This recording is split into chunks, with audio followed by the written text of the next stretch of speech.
Reactive metals Cu copper, Ag silver और यहाँ पे गोल्ड और प्लैटिनम। तो ये जो है आपका MCQ आ सकता है, ये लीस्ट रिएक्टिव है।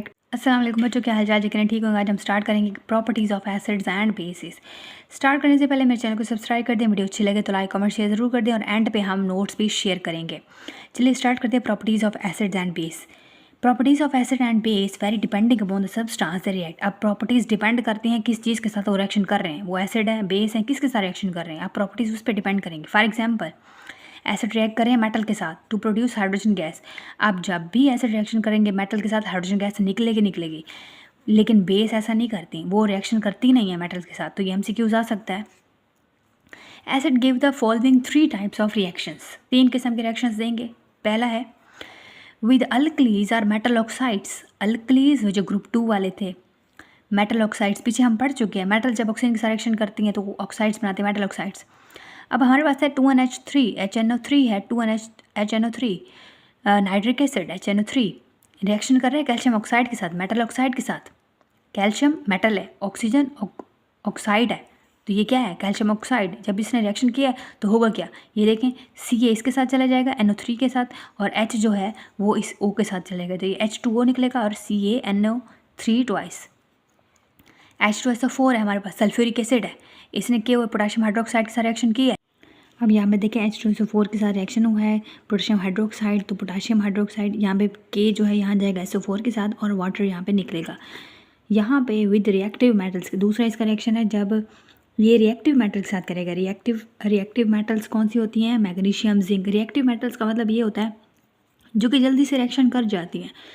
फॉर एग्जांपल ग्रुप 2 वाली, they form salts and evolve hydrogen gas. अब रिएक्टिव मेटल्स कौन सी होती हैं? मैग्नीशियम और जिंक। ये MCQ आ सकता है। मैग्नीशियम जब HCl के साथ रिएक्शन करेगी तो MgCl, ये देखिए मैग्नीशियम Cl के साथ अटैच हो गई है और H2 बाहर। जिंक जो है, zinc metal reactive metal SO4 के साथ अटैच हो गई है और H2 बाहर। The less reactive metals Cu copper, Ag silver और यहाँ पे गोल्ड और प्लैटिनम। तो ये जो है आपका MCQ आ सकता है, ये लीस्ट रिएक्टिव है। रिएक्टिव कौन है? Magnesium zinc. और लीस्ट रिएक्टिव कौन है? ये शॉर्ट क्वेश्चन MCQ आ सकता है। Platinum don't evolve hydrogen gas with acids. ये तो रिएक्शन करती नहीं है, ना ही इनकी हाइड्रोजन गैस पे निकलती है रिएक्शन में। थर्ड है द डिकम्पोज्ड मेटल कार्बोनेट्स। ये मेटल कार्बोनेट्स को डिकम्पोज करते हैं। मेटल कार्बोनेट कौन सी होती है? फॉर एग्जांपल कार्बोनेट क्या है? CO3 कार्बोनेट्स हैं। मेटल Ca, तो कोई भी मेटल यहाँ पे लगी हो सकती है, कोई भी मैग्नीशियम भी लगी हो सकती है, कॉपर भी लगी हो सकती है। तो मेटल कार्बोनेट्स, और ये रिएक्शन करेंगे एसिड के साथ तो हाइड्रोजन कार्बोनेट निकलेगी, इवॉल्विंग कार्बन डाइऑक्साइड गैस निकलेगी। अब यहाँ पे देखें hydrogen carbonates evolve carbon dioxide gas. अब यहाँ पे देखें CaCO3 है, मेटल कार्बोनेट, कैल्शियम कार्बोनेट है हमारे पास और HCl है। अब यहाँ पे आपने गौर से देखना है, ये कैल्शियम जो है ये अटैच होगी किसके साथ? Cl के साथ, और हाइड्रोजन निकलेगी, एक हाइड्रोजन यहाँ से H2O यहाँ पे 2 H हैं, 2 H है, और एक ऑक्सीजन यहाँ से, और CO2 पीछे बाहर बच जाएगी, CO2 और इसमें से एक ऑक्सीजन इसके साथ अटैच हो जाएगा, CaCl2 और H2O और CO2। सोडियम हाइड्रोजन कार्बोनेट है और H2SO4 के साथ रिएक्शन हुआ है तो सोडियम सल्फेट के साथ ये SO4 के साथ अटैच हो गई है।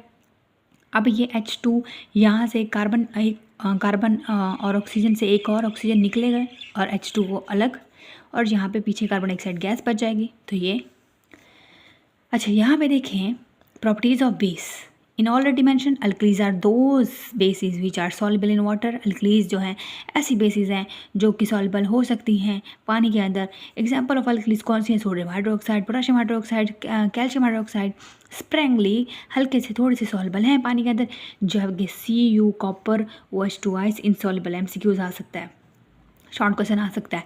Apart from reacting with acids इन, जब भी मेटल रिएक्ट करती हैं एसिड के साथ, या जब भी एसिड बेस आपस में रिएक्शन करते हैं तो सॉल्ट और वाटर निकलते हैं। ऐसे प्रोसेस को न्यूट्रलाइजेशन कहते हैं, जो कि आप 8th क्लास में पढ़ चुके हो।